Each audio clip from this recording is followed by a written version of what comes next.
जय हिंद दोस्तों, मैं शिव श्रीवास्तव पर फिर से आप लोगों के लिए बहुत बेहतरीन वीडियो लेकर आया हूँ। बिहार पुलिस कांस्टेबल का रिजल्ट जो है एकदम चरम सीमा पे है। मात्र ये मान लीजिए कि आप लोगों का फिजिकल कंप्लीट हो चुका है, बाकी के डॉक्यूमेंट वेरिफिकेशन वगैरह होने हैं और आप लोगों को कुछ जानकारी चाहिए, उसके कट ऑफ के जाने वाली वो सारी चीज़ें वीडियो के लास्ट तक आप लोगों को दे दूंगा। और फिजिकल में बताऊंगा कैसा होता है, ये भी बताऊंगा। एक सेंटर हुआ था, इजी फिजिकल होता है, एक ही सेंटर बनाया गया है पूरे बिहार में।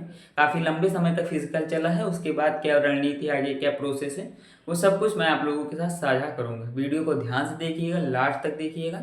और देखने के साथ साथ आप लोगों से रिक्वेस्ट करता हूं कि अगर चैनल को सब्सक्राइब नहीं किया है तो कर लीजिएगा। वीडियो अच्छी लगे तो लाइक करिएगा और कमेंट बॉक्स में अपनी राय जरूर दीजिएगा। ठीक है।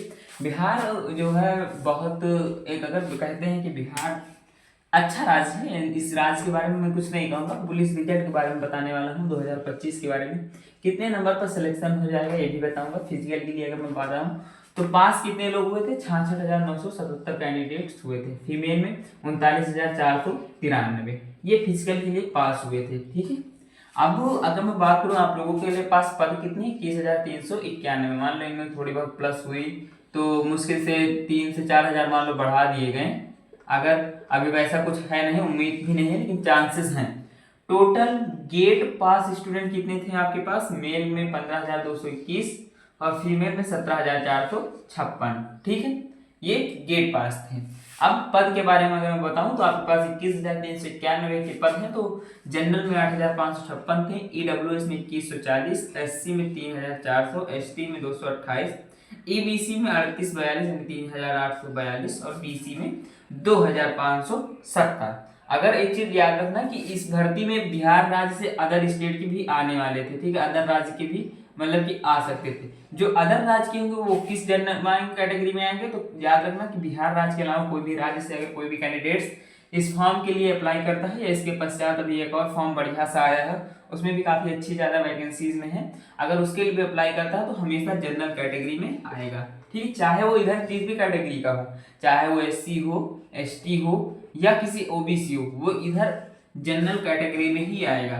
तो इसलिए इसकी कट ऑफ ज्यादा जाने के चांसेस होते हैं। और इस बार भी काफी ज्यादा संख्या में बाहर से फॉर्म भरे गए थे, क्योंकि आपको पता है चाहे टीजीटी हो पीजीटी हो, बिहार राज्य के लिए हमेशा यूपी से सबसे अधिकतर किसी राज्य से भरे जाते हैं, तो यूपी से भरे जाते हैं। ईडब्ल्यूएस में ये सेफ है और ये यही का रहेगा। जनरल में क्या होता है कि जनरल में बाहरी गतिविधियां भी आती है, बाहरी लोग भी इसमें फॉर्म भरते हैं, इसलिए इसकी कट ऑफ ज्यादा हाई जाती है। ठीक है। अगर मैं बताऊं तो फिजिकल के लिए आप लोगों का एक सेंटर हुआ था, एक ही सेंटर बनाया गया था फिजिकल के लिए, और उसी सेंटर पे सभी का फिजिकल हुआ, इसलिए फिजिकल काफी दिनों तक चला था। ठीक है, अभी कुछ दिन पहले ही समाप्त हुआ है। तो लेकिन एक चीज ये है कि बिहार का फिजिकल इजी होता है मुकाबले यूपी और अदर स्टेट के, क्योंकि यहाँ पे लोगों को भर्ती करना होता है, इसलिए इसका फिजिकल थोड़ा सा अदर स्टेट के हिसाब से कम होता है और अच्छा होता है। ये चीजें अच्छी हैं कि फिजिकल वगैरह उतना हार्ड नहीं होता, अच्छी चीजें, सिलेक्शन ज्यादा कैंडिडेट्स का हो जाता है। ठीक है। अब बहुत से लोगों के मनों में एक सवाल आ रहा होगा कि अगर मैं बात करूं आप लोगों से कट ऑफ, देखो कट ऑफ को मैंने दो कैटेगरी में डिवाइड किया है, मेल फीमेल। ठीक है, अभी मैं आपके लास्ट में बताऊंगा कैसे क्या करना है। अगर मैं बताऊं आप लोगों से यूआर ओबी यूआर ईडब्ल्यूएस ओबीसी यहाँ नहीं होती है, ईबीसी होती है। ठीक, ईडब्ल्यूएस, उसके बाद आप लोगों का आता है ओबीसी, ओबीसी के बाद ईबीसी, ईबीसी के बाद एससी और एसटी। ठीक है, तो आपको पता है कि इस कैटेगरी में अदर स्टेट के लोग भी ऐड होंगे, तो ये चीज याद रखना, अदर स्टेट यहाँ के भी होंगे, यहाँ के भी होंगे और अदर के भी होंगे, तो इसलिए इस पर थोड़ा सा विशेष ध्यान रखना और चीजों को समझते हुए देखना। अब अगर जनरल की बात करें तो मेल में 72, मैंने कहा था कि यहाँ की सबसे ज्यादा जाएगी, और फीमेल में 70। ठीक है, -2 का अंतर आप लोग कर लीजिएगा। नॉर्मलाइजेशन अगर होता है तो उसके नंबर मैंने नहीं ऐड किए हैं, तो उसके नंबर आप लोग घटा देना या ऐड कर लेना, जैसा आपको अच्छा लगे। अगर बेसिक में ऐड कर रहे हैं तो बेसिक में ऐड कर लेना, अगर आप ऐड करके जोड़ रहे हैं तो ऐड करके जोड़ लेना। ईडब्ल्यूएस में मेल 55, फीमेल 62। ठीक है, यहाँ पे -3 है और यहाँ पे -2, मैं बताऊंगा क्यों। ओबीसी के बारे में बात हो तो 68, और इधर ओबीसी के बारे में बात करूँ तो 65, ये इधर -3। ठीक है, ईबीसी 53 और उधर 58, यहाँ पे आपका -5 हो गया है। क्यों हुआ है अभी ये भी बताऊंगा। हमेशा से यह चीजें याद रखना कि मेल के मुकाबले फीमेल कम पार्टीशन लेते हैं, मतलब कम भाग लेते हैं, उनके लिए वैकेंसीज भी कम रखी जाती हैं और भाग भी वो कैंडिडेट से कम लेते हैं। मेल में जनरल 72 इसलिए जा रहा है क्योंकि इसमें बाहरी आएंगे, बाकी फीमेल उतना बाहर के क्षेत्रों से भाग नहीं लेते हैं। फीमेल जो होती है वो अपने राज्य में रहना चाहती है, बाहर नहीं जाना चाहती है, ऐसा सिक्योरिटी रीजन कुछ भी समझ सकते हैं आप, लेकिन वो ज्यादा से ज्यादा यही कोशिश करती है कि मुझे अपने राज्य में ही नौकरी मिले। अब एससी के बारे में बात करूं तो 58 और उधर आपका 52। एसटी के बारे में बात करूं तो 54 और 50, ठीक है। तो ये मेल फीमेल की कट ऑफ थी जो कि आप लोगों की अच्छे से हो चुकी थी, आप लोगों को फिजिकल हो चुका है। फाइनल रिजल्ट आने से पहले आप लोगों को डॉक्यूमेंट वेरिफिकेशन होगा, और डॉक्यूमेंट वेरिफिकेशन में मैं हमेशा कहता हूं कि एक बार चाहे जितने सही डॉक्यूमेंट्स हो, आप किसी भी शॉप वगैरह या सीएससी वगैरह पे जाके डॉक्यूमेंट वेरिफिकेशन ऑफलाइन तरीके से या किसी प्लेटफॉर्म पे एक बार रीचेक कर लेना, सही चीजें लगा लेना, सारी चीजें एकदम कंफर्म कर लेना। अगर स्पेलिंग में भी एरर है तो आपका सिलेक्शन रुक सकता है, इसलिए अच्छे से देख लेना, ठीक है। डॉक्यूमेंट्स को देखने का नजरिया इस हिसाब से रखिए कि डिजी लॉकर पे आप लोग जब लॉगिन करेंगे, अगर आपके सारे डॉक्यूमेंट्स आ रहे हैं बिना किसी ऐड करे हुए, अगर डिजी लॉकर पे आपके सारे डॉक्यूमेंट्स आ रहे हैं बिना कोई ऐड किए, तो आप समझ लेना कि आपके डॉक्यूमेंट्स सेफ हैं। डॉक्यूमेंट सेफ का मतलब सही हैं और अच्छे हैं, उसमें एरर ना के बराबर होता है। कभी कभी होता है हमारे डॉक्यूमेंट्स डिजी लॉकर पे शो नहीं होते, अगर डिजी लॉकर पे शो नहीं हो रहे तो समझ लीजिए कि डॉक्यूमेंट्स आधार से वेरीफाई नहीं है, फिर उस संस्था में जाइए, उसको चीजें जल्द से जल्द करवाइए, ठीक है।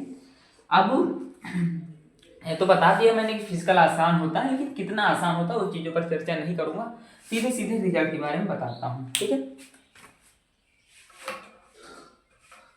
देखो आज रिजल्ट के बारे में अगर मैं बताऊं तो अभी फिजिकल मान लो 3 दिन पहले समाप्त हुआ आप लोगों का, 3 से 4 दिन कंफर्म नहीं, 3-4 दिन जो भी हुआ।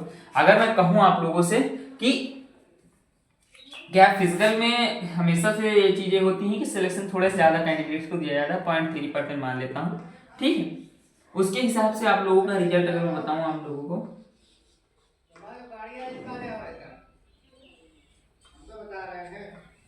रिजल्ट के बारे में बात करूं तो रिजल्ट आप लोगों का उधर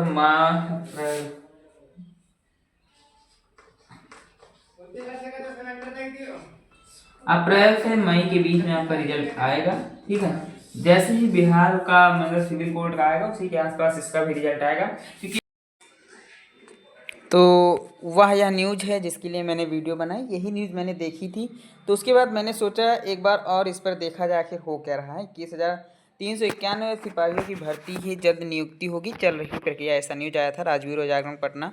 राज्य में 21,391 सिपाहियों की भर्ती जो है जल्द नियुक्त होगी, इनके चयन की प्रक्रिया चल रही है। इसके अलावा चालक सिपाही के उपलब्ध 4,361 पदों पर नियुक्ति की अधियाचना संबंधित प्राधिकार को भेजा जा रहा है। मतलब बुधवार को विधानसभा में पेशगृह विभाग के वार्षिक प्रतिवेदन के अनुसार सरकार अपराध पर प्रभावी नियंत्रण के लिए हर संभव प्रयास कर रहे हैं। पुलिस और उसके संबंध सभी विभागों के एक मिनट, हाँ ठीक है, विभागों के रिक्त पदों को भरा जा रहा है। पटना शहरी क्षेत्र के आरक्षी उप निरीक्षक और पुलिस निरीक्षक के 3-3 पदों के अलावा पुलिस अवर निरीक्षक के 9 सहायक, ठीक है, 9 सहायक पुलिस अवर निरीक्षक राज्य के और सिपाही के 120 पदों पर सृजन की स्वीकृति दे दी गई है। भारत सरकार के द्वारा राष्ट्रीय अपराध अभिलेख द्वारा विकसित नए सॉफ्टवेयर से राज्य के पुलिसकर्मियों को अवगत कराने के लिए कई कार्यक्रम आयोजित किए गए हैं। नए कानूनों की जानकारी के लिए भी प्रशिक्षण दिया जा रहा है। साइबर अपराध की गुणवत्ता अध्ययन अनुसंधान के लिए 7,000 से अधिक पुलिसकर्मियों को प्रशिक्षित किया गया है। कुल मेरा बताने का यही है कि रिजल्ट बहुत जल्द, अब ज़्यादा टाइम नहीं बचा है, रिजल्ट बहुत जल्द आप लोगों का जारी होगा।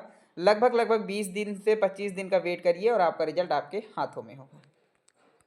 अभी इसमें भी कई प्रक्रियाएं होनी हैं, और जब कई प्रक्रियाएं होती तो टाइम लगता है, बीच में इलेक्शन वगैरह नहीं, लेकिन उम्मीद है कि इतने में आ जाएगा, ठीक है।